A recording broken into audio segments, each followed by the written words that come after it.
RX Television on RXMuscle.com. This is Iron Debate, all part of RX Muscle's Iron Road to the Olympia, brought to you by Yamamoto Nutrition and Pro10 USA. I'm your host, Sadiq Faruqi. Two topics on this Iron Debate.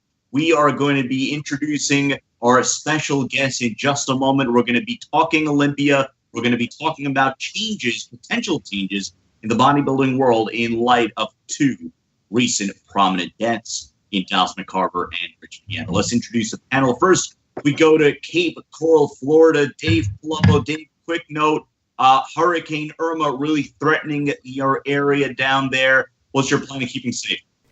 You know, in 2012, I got decimated, two houses in New York, which you never get hurricanes in New York, by Hurricane Sandy. I had to call Chris's insurance adjuster, who flew down on a moment's notice and made me some money, but I had no electricity. I had to live in my warehouse for 3 weeks.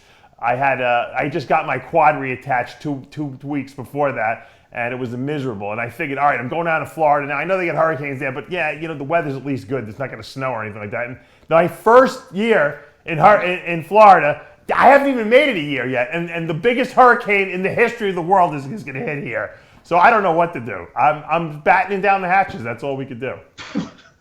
Hurricane Irma, of course, strengthening now to a Category 5. Our thoughts and prayers for everybody down there in the path of the storm. We go to Las Vegas, Nevada, introduce four-time Mr. Olympia, the legend himself, Jay Cutler, once again joining us on our pre-Olympia coverage. Jay, how you doing? Great to be back, guys. Always, every year we go through this, and you know, I'm still following and looking forward to another great contest, and always the predictions. You know how that works. Of course, we appreciate your insight as always as we head into yet another Olympian. Of course, joining us from Guadalajara, Mexico, the man they call Boss Number 2, John Romano. John, I know you don't offer predictions, but we're probably going to end up asking you anyway. And I probably won't answer, so that's. I'll yield my time to Jay. And then, of course, we go to Portland, Maine, the man they call the technician, Chris Aceto. Chris, of course, you also checking on some of your properties down in Miami in light of the storm. Yeah, my mind is on the condos and not the Olympia. How's that? At least today. And I'll give you my biased opinions, too. Sounds good. So on that note, we start with the show. First topic, and again, we talked about this last week at a different angle. Last week, we talked about regulatory health testing that the IFBB and NPC could do in light of the recent deaths with Rich Piana and Dallas McCarver, citing how other professional major league sports offer similar sort of health screenings, yearly health screenings. And we asked the question, you know, as far as whether that should be done for bodybuilders as well. Well, let's ask this from this perspective. Again, in light of the recent deaths, should there be any changes brought about to bodybuilding? Should there be any changes in terms of the way that the sport is competed in, prepared for, regulated, organized? John Romano, let's go to you first on this one. You know, I think it's time that the sport acknowledges the fact that it's probably one of the most drug-dependent sports on earth, and you know, not walk into that realm blindly. You know, I mean, it's you know, the big pink elephant in the room in bodybuilding, but it's the fact that is there ain't no bodybuilding without the drugs. So, be that as it may, I think it's time to acknowledge that fact and put into play some, you know, some at least preventative or you know, health related, you know, parameters under which competitors are going to subject themselves if the federation is going to, you know, exploit this and, you know, make money off it. So, you know, if these athletes are doing whatever it takes to compete within the federation that sets up this, you know, this means of, you know, competing, and doesn't have, you know, an anti-doping policy like other, you know, federations that other sports have, you know, it's a given that this is what they're turning a blind eye to. And you know, the health risks that some of these guys are, you know, subjecting themselves to are things that could be weeded out in, periodic health screening. So I think it's just incumbent upon everybody to just accept this is what is, this is what everybody does, and in order to do it in a safe and healthy way, you need to do it this way, instead of everything underground and behind everybody's back in total denial. So, yeah, I mean, I think it's time to just open up about this and do what you got to do it the right way. Let's go to Jay Cutler. Jay, before you answer this topic, again, if we'll give you the floor, your reaction, obviously, to monumental deaths in the bodybuilding industry, one with Dallas McCarver, maybe the more shocking one, and then later in the week, Rich Piana. Yeah, it's unfortunate. I mean, this comes along. I mean, listen, in everyone's day. I mean, I know a lot of people that passed away in my lives, through just regular people. But for bodybuilding, it becomes a shock because, of course, not only one but two, and then the age of Dallas, and of course, there's this question surrounding, okay, what happened? No one really knows, besides what the reports are. But it's a travesty. I mean, you lose people that obviously, and it's highlighted through the media. I know ESPN picked it up, and of course the fingers point to the drugs, which may or may not had anything to do with it. I mean, to recap a little bit what John said, I mean, we talk about what people do, but listen, not everyone does the same thing. I mean, I did it, and it's good to be on this conversation actually with Chris Aceto, because he saw what I did in the beginning. And listen, it wasn't a drug-induced body. It was a lot of genetics, because honestly, I was broke. I had no money to buy anything. I could barely afford my food. And, I became a teenage national champion without, the drug use and what these people are doing. And it just really bothers me because I hear, the fingers being pointed, all the drugs, it's dangerous. And, do they have to start drug testing? Listen, bullshit.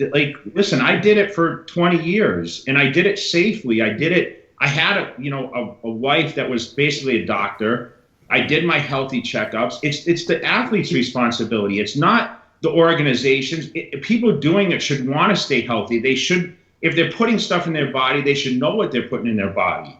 And just because, I can't get, pharmaceutical grade, I hear it all the time, so they buy stuff from someone's basement. It's just bullshit. It's just the internet's ruined it, because now everyone's just talking about, I just buy this, I buy that. Listen, it wasn't like that when I was competing or doing this. It wasn't like we can say, it's hidden and underground, but it was very safe. And I just think the media's blown this thing out of proportion.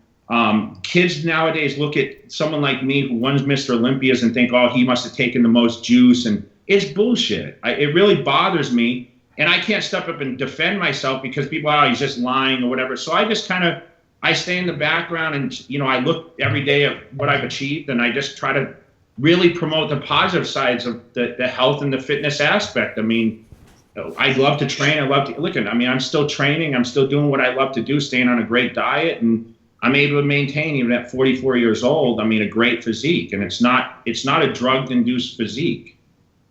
Well, Jay, let's elaborate a little bit upon that, because again, you are somebody that competed for a very long time, obviously, achieved great milestones. So you are a picture of success in that sense, where you've been there, you've done that, and at your age, you're in great health.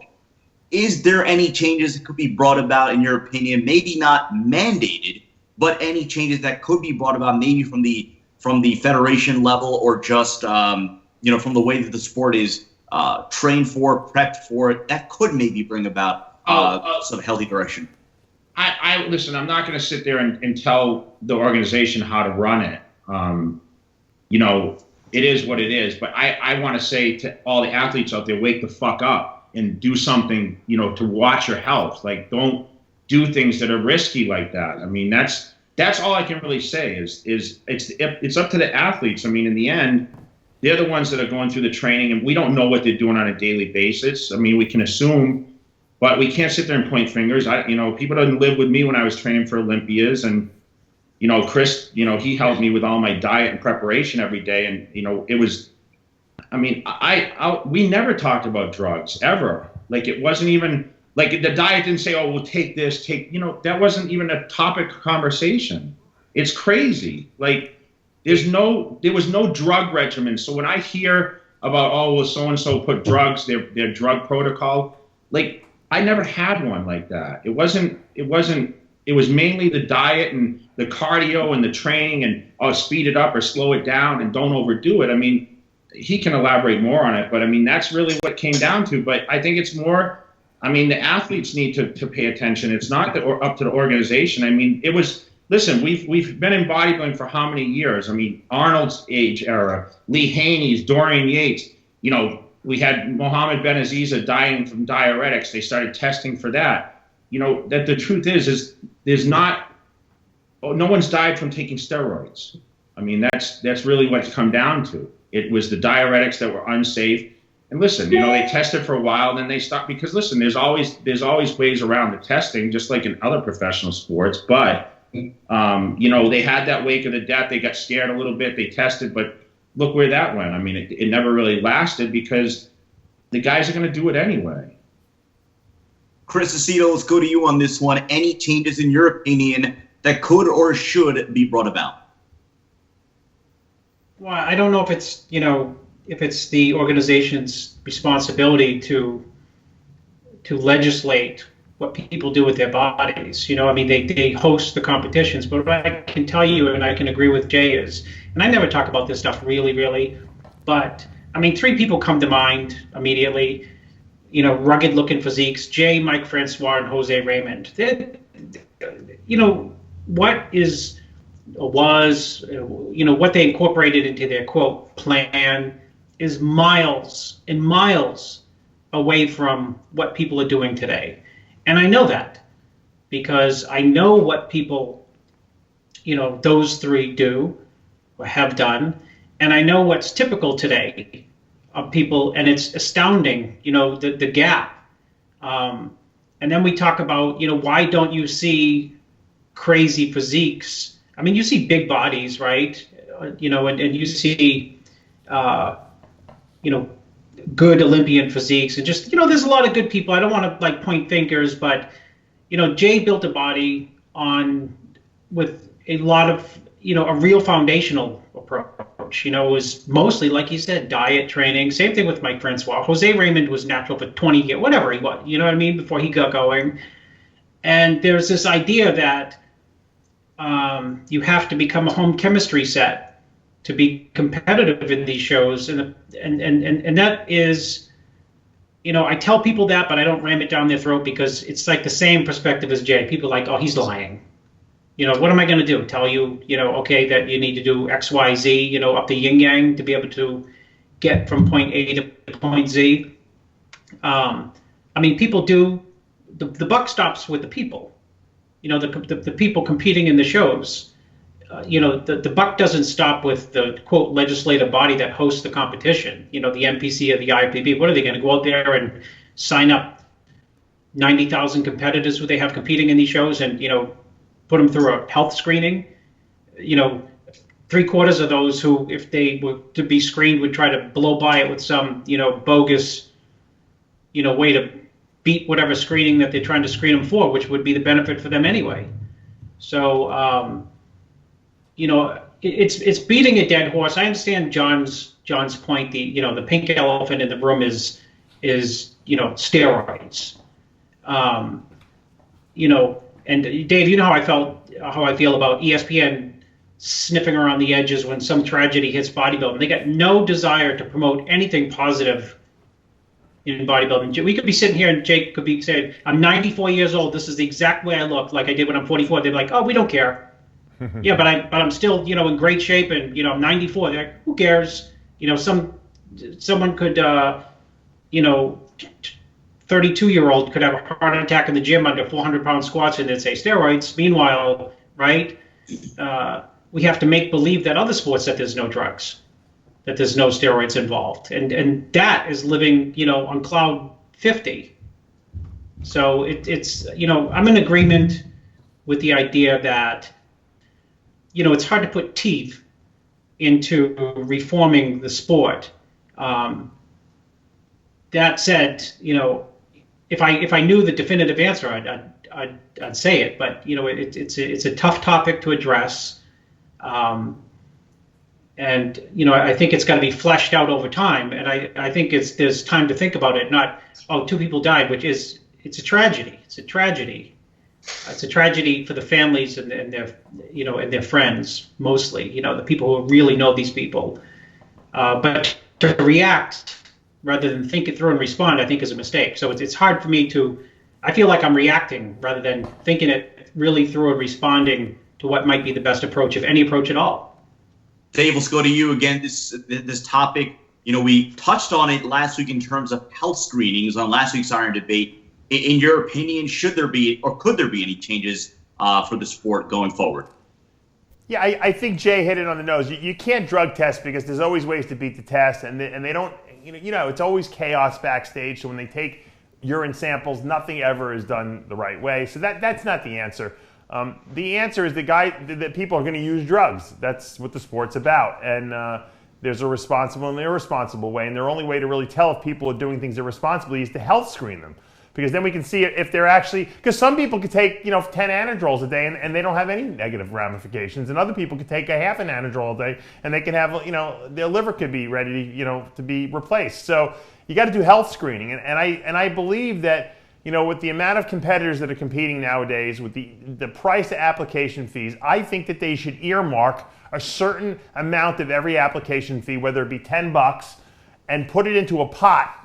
That then gets used for, helping with mandatory screening. Maybe you allot a certain amount of money for every pro. They get a check. That check has to go for them to, go to their doctor or however they're going to do it to get certain blood work done and certain screenings, whether it be, echocardiograms. I don't know the exact, protocols we'd have to put in place, but these things can be done on a yearly basis. So we clear all our pros to make sure that they're healthy and fit to get on the stage and represent, the IFBB. And, will it save everyone? No. But will it save a couple people? It might. And that's good enough for me. I think at least it shows that the Federation cares. Because the problem is that it's not the Federation's problem, it's the people. I know it's everyone's responsibility to want to be healthy, but some people just don't give a crap about being healthy. Rich didn't care about being healthy. That wasn't his first priority, obviously. And, he did risky things. And so, he wasn't a pro bodybuilder, but, maybe Dallas might have found out that he had something wrong with him had he had to go for mandatory screenings every year. We don't know this, but I would like to believe that it would certainly cut down on the risk of people dropping dead at 26 years of age. So while we understand how the sport works, that's fine, but we also have to make sure everyone's health is good, and we have to push the people who won't go to the doctor, who are afraid to find out, that they have to go. We have to make that mandatory. And like I said, I believe with all the people who are competing nowadays, we can earmark that money, from, say, take a certain percentage of, maybe what the promoters make on some of these pro shows, earmark, a certain amount of the pro card fee. I think it's $200 for a pro card. Make it $300 for a pro card, and take $100 of that and put it towards this health fund. It could be done. It could definitely be done, and it would show that I'm not even saying the Federation, we as the bodybuilding community care about our athletes. Let's give it another angle. We talk about, and Jay, you brought this up earlier on about how the internet has influenced, obviously, the sport in a way where, again, the question is, we've discussed this before with some of the open usage, on YouTube, some of the over-the-top usage, and it basically, we talk about, okay, is this even bodybuilding anymore? Is this getting into another territory? Is this good or bad for bodybuilding? When you look at, I'm not going to mention names, but you have certain YouTube channels that are dedicated to openly flaunting their drug use. And again, in light of what has just happened, is this something that you see as a good thing or a bad thing? And do you see any change coming about? Well, of course, it's a bad thing. We didn't have this. I was my only outlet was the magazines when I started. So every person they promoted in the magazine was a positive influence and a superstar, right? I mean, that's what they made us. We became characters in the magazine, but we didn't, this whole YouTube thing and promoting drugs, let's take bodybuilding out of the equation. I mean, I'm sure you could go to these other sites and there's crackheads and dope, like people that just take other drugs, recreational drugs. Any kind of promotion of that kind of thing is always a negative, and everyone has a voice on the internet. That's the issue. So, even the people people like just want to hear the stories. I mean, listen, Piana became, because of his, he was famous more because of his different lifestyle, right? They called themselves the 5%ers, which, his whole thing was just getting as big as possible and, rolling around and, with a bunch of people and sitting at these shows, and people really appreciated that. I mean, people just want to live different lifestyles, but I don't think it's a positive thing, and I don't see any change happening because YouTube, doesn't take these channels down. I mean, they're not blocking them. It's it's not like Instagram where you put up something and people can report it and it just automatically gets taken down. I don't know. Maybe they do. I don't follow the YouTube. I don't even go to these kind of channels, but. It's horrible that these people are actually like well-known people in our industry. Like they become because they talk negatively and promote negative sides of everything. And then they put our names in the middle of it, the top professionals. Like we're the ones that are leading the pack in what we do. They, like I said, they don't live with us. They don't know what we do. And, I'm not, I don't pay much attention to it, to be honest. So it's really hard for me to comment on it because I really don't even know any site that you're even talking about or YouTube. I don't really pay much attention to it, but it's negative either way. John Romano.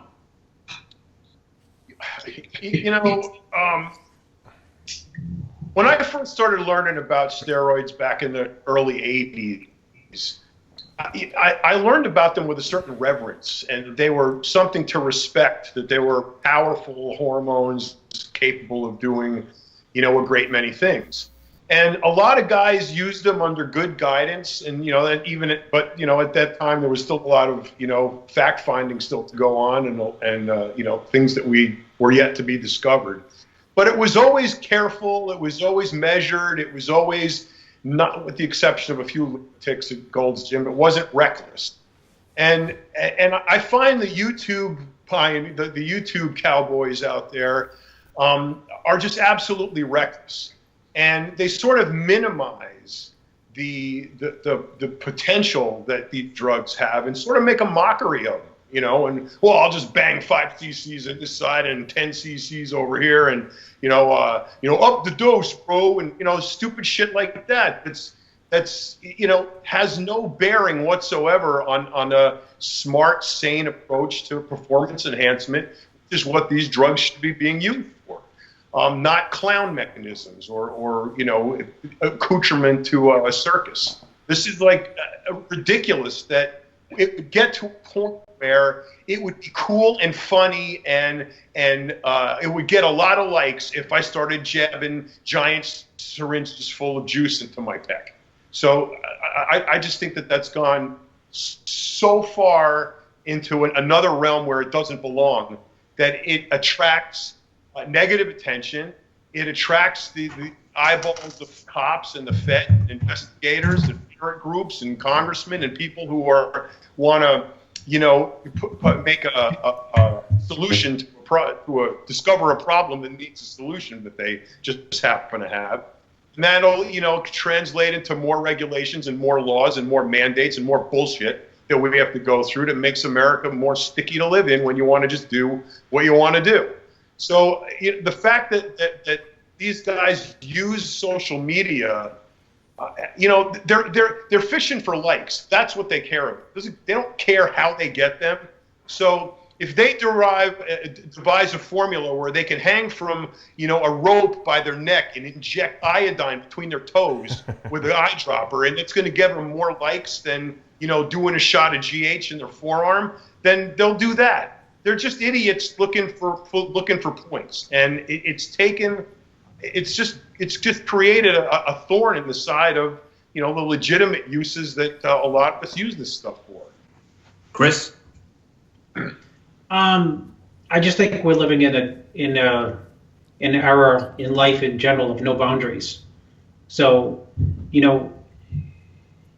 I always teach my kids. I mean, they're little, like, you have to have boundaries, whether the way you behave, everything you do, you have to have boundaries that you should abide by. And when you puncture those boundaries, you never know what type of door you're opening, where you're going to go by puncturing those boundaries. And I think the internet and social media has punctured those boundaries in terms of drug use. And there's an idea and a perception that you have to become a Frankenstein to get on the Olympia stage. That's not a perception, that's a reality, in the fact that I get emails all the time, and I do read lots of them. I weed through them because someone may be contacting you for something legitimate, but people, I'm 22, I'm 29, I'm 32, this is my diet, this is what I'm using, and I'm, year over year, the amounts of things that people think they need to do and use are bigger and in larger amounts. So it's a dangerous time. I mean, that's not for bodybuilding. That's what I mean. Everything. There's boundaries. People pushing boundaries and limits everywhere. Dave, let's go to you to finish this topic up again. The social media aspect. There is a blurred line now between what is bodybuilding and what is essentially the look at me freak show aspect of it. What say you? Dangerous, very dangerous. That's why I do a lot of these rants that I do. And it's not just 20-year-old kids. I have 5-year-old guys telling me, "Hey, I was watching Enhanced Muscle, and they were injecting this before they went to the gym, or doing that, and they said to take these pills." And I'm like, I'm horrified. I don't even know how to answer. I'm just like, don't watch this stuff. It's dangerous. I said, whenever something, look, taking performance enhancing drugs is not a difficult thing. There's nothing new out that hasn't really been out, that actually does something. So the same drugs are being used now than were being used 20 years ago, essentially.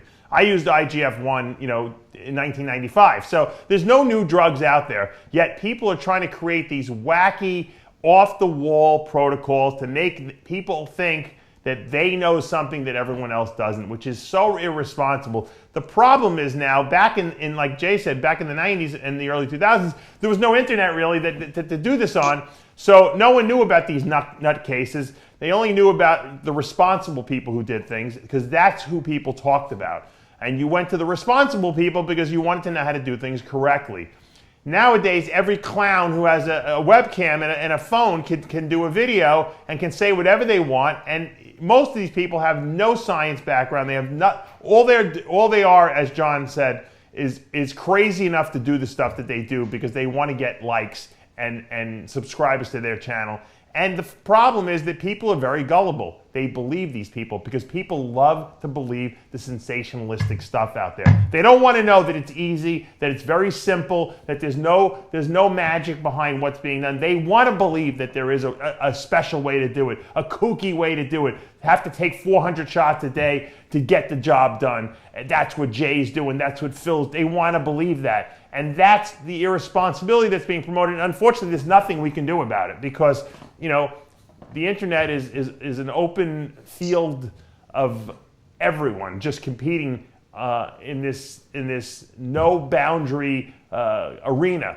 And you have to know how to sift through the bullshit from the good stuff. That's why we try to have a responsible channel that we put out here so that people can know that when they come here and they hear opinions and science on here, that it is the right stuff to do and that it's not irresponsible. And that's all we can do. You're watching Iron Debate on RXMuscle.com. In about 8 days, we're going to be heading out to Las Vegas to bring you #1 coverage of the 2017 Olympia weekend. Let's move over now to the Olympia. Phil Heath is going to be gunning for his 7th Sandow. Now, Jay, last time we had you on was predicting the 2016 Olympia, and we talked about Phil Heath, if he comes on, if he comes off, how did he look in 2015, 2014, so on and so forth. Last year, by all accounts, he came in and looked like Mr. Olympia. Let's get a quick assessment of what you thought last year before we discuss his prospects of going for #7. No question, he smoked everybody last year. I mean, that was the Phil Heath that he needed to bring. He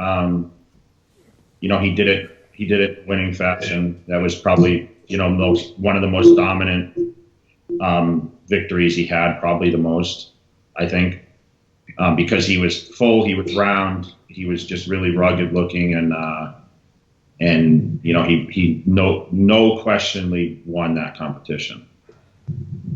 This year, before we get to whether he will win number 7, a lot has gone on for Phil Heath. He parted ways with his supplement sponsor, which was obviously curious and brought about a lot of theories. But the topic last year was you had, okay, if he comes in vulnerable, that he could be picked off. He could be picked off by Sean Roden. He could be picked off by Big Ramy. He came in last year and dominated, as you said. This year, before we get to whether he's going to win number 7, who do you think is going to be the one or maybe 2 competitors that really, really pushes him for his 7 Sandow? It's hard to narrow down to 2. I would have to, if I was to say any, I would say between Cedric and Big Ramy. Those would be Sean Roden. Well, I think Roden has a great chance, but I just don't feel Roden really can topple Phil Heath because of the density. And the reason I say that is, let's be real.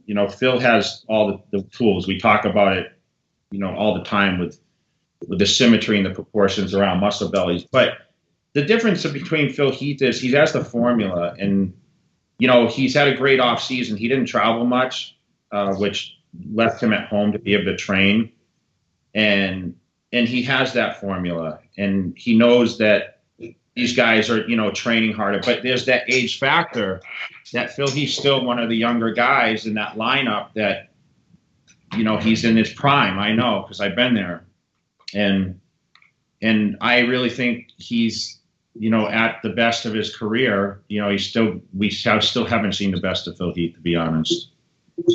Interesting, Jay, real quick. You brought up Cedric McMillan. Now, universally, it seems as if Sean Roden will be the big, again, in terms of an analyst. Was there something that you saw at the Arnold Classic stage that really impressed you about Cedric McMillan, that you're putting his name as one of your 2 picks to potentially knock off Phil Heath? No, I just think, he won there, obviously. I always thought he had the potential, but I just think that, you've had a few other names that have kind of slid out a little bit.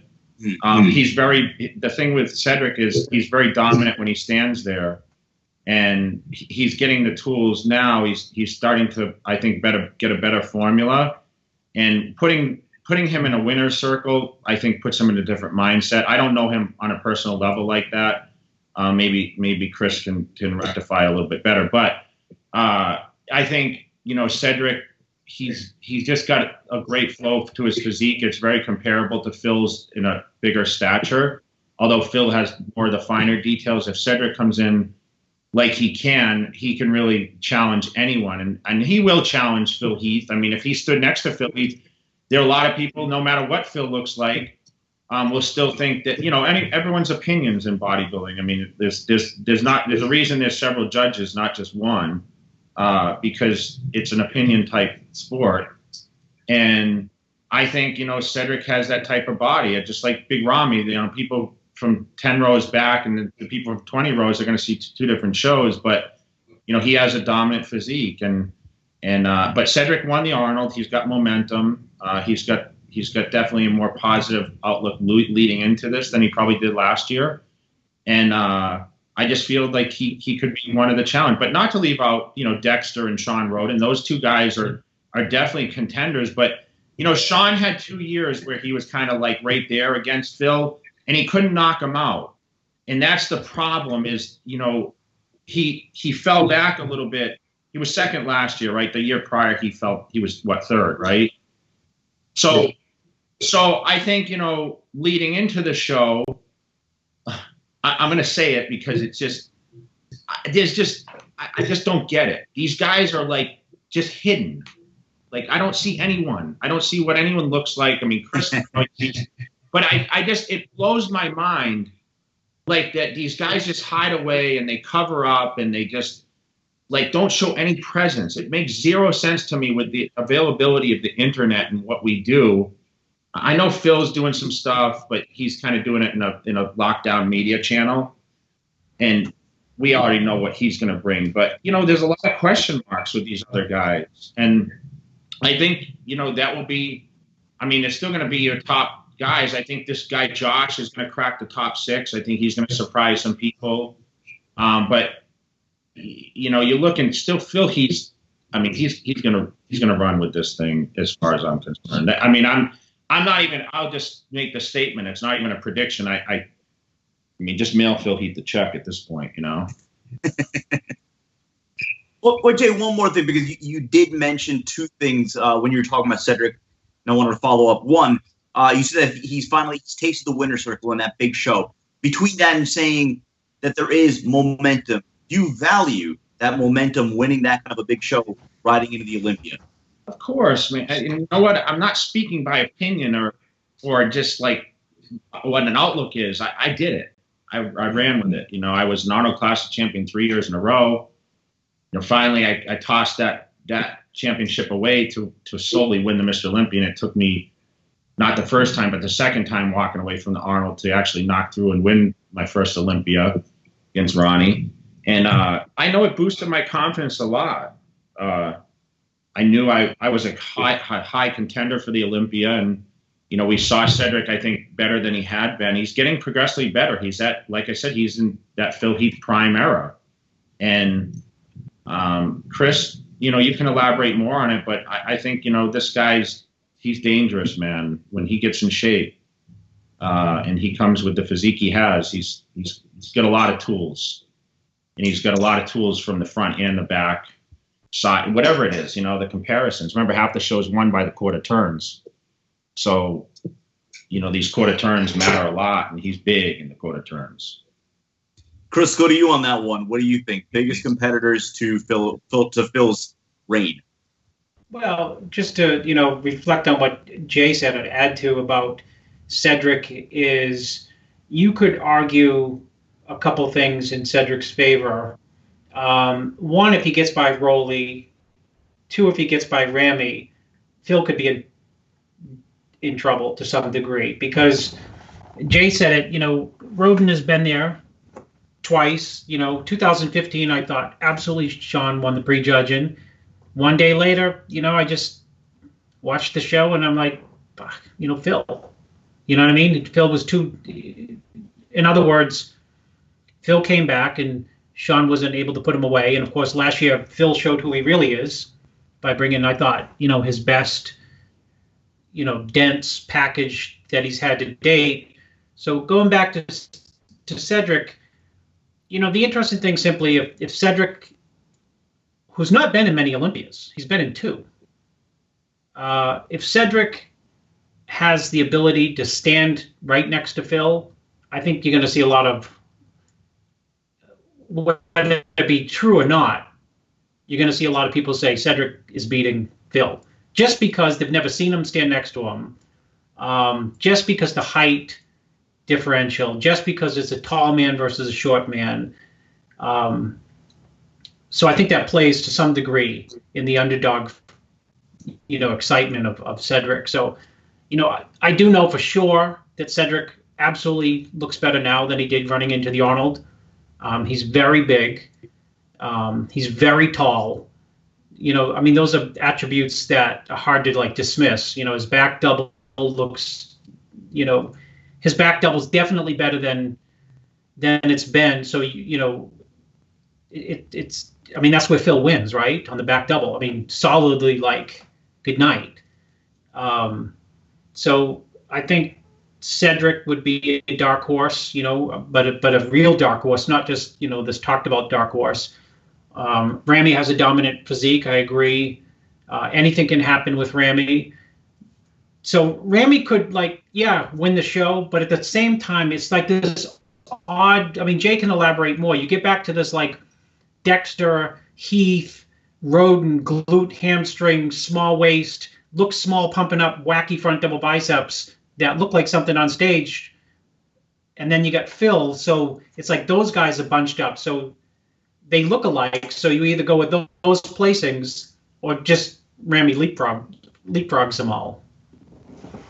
I mean, it's hard to say, you know what I mean? Because you don't know, what people look like running into a show. I can just say that I was really impressed with Phil Heath last year, where, I've been critical in 15 and 14, and, he had 2 years where he was very susceptible to losing that title. You could, you make arguments that, okay, if he won by the skin of his teeth. And I'm sure, well, I don't know if he knows it, but, judges essentially told him, you're just winging this, winning it by a hair. You got to step it up. And so he proved that he could step it up. And, he's got the confidence, right? He's won all those times. Maybe he has the ability to step it up one more spot, one more, rung on the ladder. John, Jay Cutler spoke your language in the sense where he asked for predictions, but there really isn't anything to give predictions on.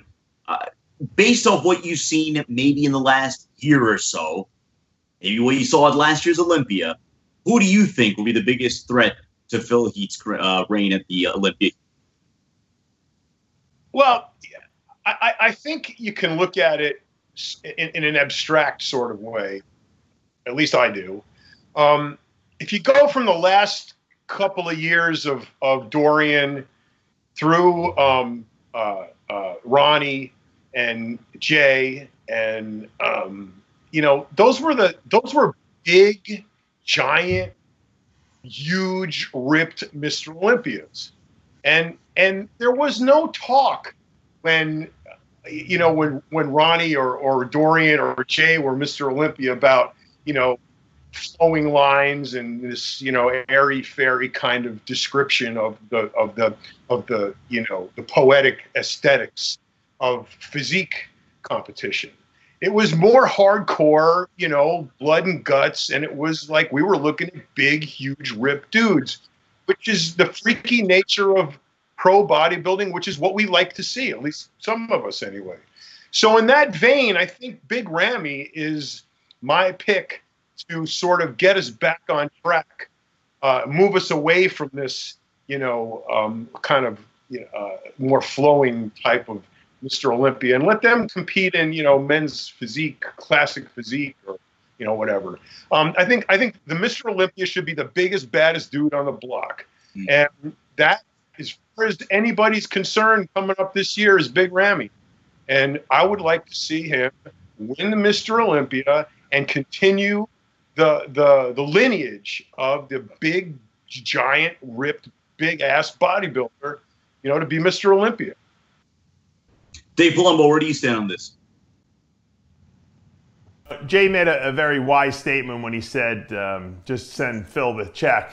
I hate to agree with that, but I don't see anyone out there who's that much better than Phil who could really knock him out. And I think the only person who can knock Phil out would be Phil. And, it's possible that he comes in off, and if he does, it's going to be a melee to win.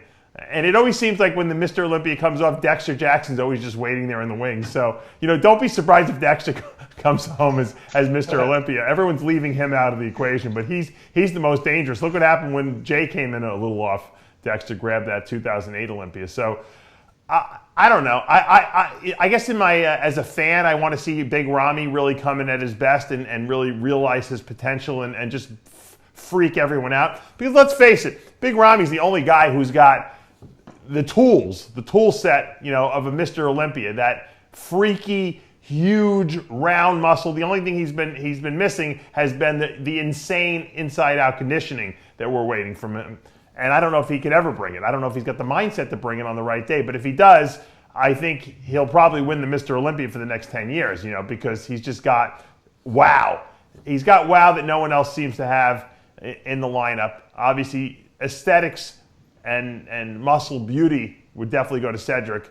You can't really say Phil's got a beautiful physique. He's got a freaky, cartoonish physique, but it's certainly not one of the most, it doesn't flow the best of especially when you compare him to the litany of Mr. Olympias who came before him. Having said that, unfortunately, probably Phil will go home with number 7 when it's all said and done. I have a question for Jay, because it's been driving me crazy. Johnny was wearing a shirt you gave him with a pig on it. Can you explain what the pig shirt means? Long story. That's what he said. I want to know what the pig shirt means. I don't know. We just started this whole thing, and you sell pigs. Johnny, he wanted to join Pig Nation, so we gave him a pig shirt. You know, he's on the team now. He's officially a pig. Johnny said it means these pigs, like the people in the industry are pigs. Is that right? Oh, no. It's just like, it's our hashtag, actually. But you can look at it in different ways. You can look at it how like you eat a lot or whatever. Oh. But, the emoji, it's the pig emoji, which is on, anyone's phone, really. Right. So people use that emoji a lot, and we kind of threw it out there. And now, of course, it's caught on. And now it's over in territory of RXMuscle and Johnny Styles, who's somewhat famous in this industry, too. So is Johnny technically a pig now? Yeah, well, we'll get you a pig shirt, too, if we really need to, just so it can be official. Iron Debate, we're talking about Phil Heath and his pursuit now for Sandow number 7. And, last year when you think about the excitement heading into the Olympia, obviously so much of that had to do with Kevin Levrone and his return from his hiatus, that it almost seemed as if Phil Heath was sort of a secondary talking point going into that Olympia, and you saw his motivation. You saw the shape that he brought to the stage. It just looked like he was a man on a mission. And, since that point, now it's the motivation of, all right, obviously going for number 7, tying Arnold's mark, and then eventually going, trying to break that all-time record. There's that motivation too. But then there's another sidebar to this entire thing of this wacky 2016 to 2017 that's been for Phil Heath. He's a man now without a supplement contract. He parted ways with Ultimate Nutrition earlier this year. Still mysterious reasons as to why that happened. Jay, does that add to the modicum of motivation for Phil Heath? Does it make him hungrier as he takes the stage for Sandow number 7? I don't think so. Phil Heath's driven by the success, and he loves being Mr. Olympia. Honestly, I'll say something that, I have the best background with Phil Heath. We don't talk as often now, but Phil, I don't think really he's driven by money, to be honest. I mean, some people are driven by money. Some people are driven by, the challenges, the successes. I mean, listen, I was driven by the challenge for sure. The money became later once I started realizing that the potential was there, that the endorsements, all that kind of stuff. But Phil, he's not struggling. I mean, he still has endorsements. He's still out there promoting, and he's Mr. Olympia. I mean, let's be real. It's still the biggest earner in our business, I would say, when you carry that title, because you have staying power. But, he had his own supplement line. He was with Muscle Tech. He was with Metrics. He was paid very well. I think he's been able to create, a pretty good brand. He has a clothing brand. He's still an AMI athlete, which I think they pay him decent money. I don't know what Ultimate paid him. I don't know how much they demanded him to do. But like I said, the key to this whole thing, and I think you guys are going to understand when you see Phil Heath in a couple weeks, is he stayed home all year. He didn't travel a lot, and he didn't do a lot of guest appearances. And I think that's going to make a huge difference in his physique. And I think you're going to see the best Phil Heath come September, whatever, 16th, 17th. That's my prediction. I don't think he's going to miss. I mean, listen, there's always that chance of getting sick. I mean, I dealt with that in 2007. But realistically, if everything in a perfect world happens, Phil Heath is going to come to that stage and people are going to say, holy shit, Phil Heath's better than he ever was. And then, we're going to look at who's second through whatever. And that's my prediction. I would pretty much say that's 99%. I've never been so sure about any Olympias, really, besides the ones that I felt 2006 when I knew I was going to win. I think, he's going to dominate the stage, and I don't think he gives a shit about what goes on around him. He's living in a box right now. All that matters to him is number 7. But what surprises me, and I'm going to say this, is, he's going to tie Schwarzenegger's record, okay? But there's not much talk of that. I remember when Ramy was going to do that, and Dave, you're a historian. You can reflect on this. there was a lot of hype on, oh, he's going to tie Arnold's record, and and that was kind of the promotion. And I don't really see much promotion of well, Phil's going to tie. I mean, it's a huge achievement. I mean, 7 Mr. Olympias in a row. It's amazing, and there's not much talk of it, and that's what kind of surprises me. So I feel he has something to really prove with that, because he's on the level of Schwarzenegger. I mean, who can say that? There's only 2 guys, besides Schwarzenegger himself, that can say that. Well, Jay, why do you think they put Flex Magazine put Kai Green on the cover and with the moniker, can he beat Phil? You would think that they would be pushing the 7-time tying Arnold's record. Well, first of all, I haven't seen a magazine. I don't even know for how long. Besides, they don't. Flex Magazine stopped sending me magazines when they cut my contract. Fleckman still sends me contracts, but I mean, Freudian slip. He still sends me magazines, but yeah, I didn't see that. But I think they were trying to coax him into competing, Kai Green, and they needed ticket sales and whatever else. I mean, I think the realization is like, who's challenging Phil? Kai Green's still the biggest. He's the biggest star in bodybuilding. There's no question of the current guys.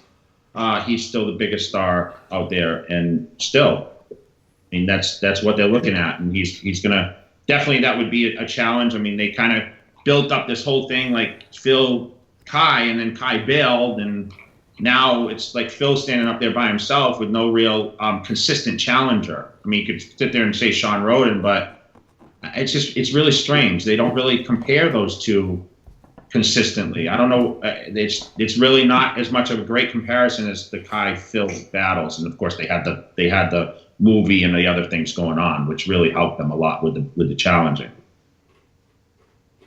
Jay, this is something that we have brought up periodically over the last couple of weeks, and Dave theorized this on Heavy Muscle Radio as well. A potential scenario in which Kai Green enters as a last-second surprise. Do you see that at all as a possibility? No. He's touring, I think. I think, right? He's going to be in Vegas that weekend, not for the Olympia officially, but he will be there that weekend. Yeah, I believe he's on tour all over the place right now. And granted, Kai Green could show up probably like he looks now and is still placed, in the top 10. No, that's the crazy part, is he doesn't even have to really try because he stays in pretty decent shape. But I don't really follow as closely, like I said, with what he's doing. But I thought he was on tour. But there's absolutely no chance he's going to step on the Olympia stage at this point. Chris, I want to go to you. Talk about the motivation or the added layer of motivation that Phil Heath now has pursuing number 7, whether the supplement contract has any bearings on it or not, or whether his legacy is the driving force right now in terms of number of standouts. All about legacy, dude. It's all about legacy. You worry and you get pissed about the money loss for the first 4 weeks, and you realize, okay, so what? The check's not going to come, and you make the adjustment, and you realize, well, they took away my contract, or we parted ways there, but they didn't take away 6 titles. So I'm sure it means 0 to him. It has to mean 0 to him to be his best. I mean, if you're bodybuilding, that goes back to the ridiculousness of 14,000 milligrams of testosterone a day on the internet to become a NPC national level competitor. If you can't distinguish between reality of what it takes to be a pro and what it really does to become a pro. And I lost my train of thought, dude, because my kids are screaming upstairs. How's that? They got soccer practice. I guess to sum it up with Phil, you know what? When you're Mr. Olympia, you're Mr. Olympia for a reason. Yes, he's got the best genetics probably up there. You first see him in his first show and you say, like, that's his first show. He looks like he could win the nationals, with like 3 months more of training. But to stay to stay takes a whole different mentality, and he's staying in the era of everyone hates Phil. You know what I mean? Everyone on the internet hates Phil. Every Monday morning quarterback hates Phil. If Phil doesn't look his all-time best, everyone says he looks like shit. So that's the nature of being Mr. Olympia, the burden. And he's weathered that through the first year, the second year, all the way up to the sixth year. So there's really not that much different. The only thing that's different is he has the confidence of having already had to go through all that stuff. So I don't think the money really means much to him. He's in it to build a legacy, so that when he retires, you see next to him most Mr. Olympia wins. John? Give me the question again. No, just the motivation that Phil Heath, the added layer of motivation that Phil Heath has now. What is driving it? Is it the legacy, the number of Sandows? Is there any added motivation now going into the show without a supplement contract? I don't think in his realm the supplement contract means a whole lot at this moment in time. I think what might motivate a guy like him is his condition last year. He would probably want to come in and do that again, rather than bear the wrath of the pundits who are going to tear him apart like they did in 14 and 15. So I think if it were me, I would be pretty motivated by my last showing since it was so good that I'd want to bring that back. I work with a lot of athletes, and the ones that really prevail on the stage and in competition are the ones that pay the least attention to what's going on around them and focus the most on what they got to do.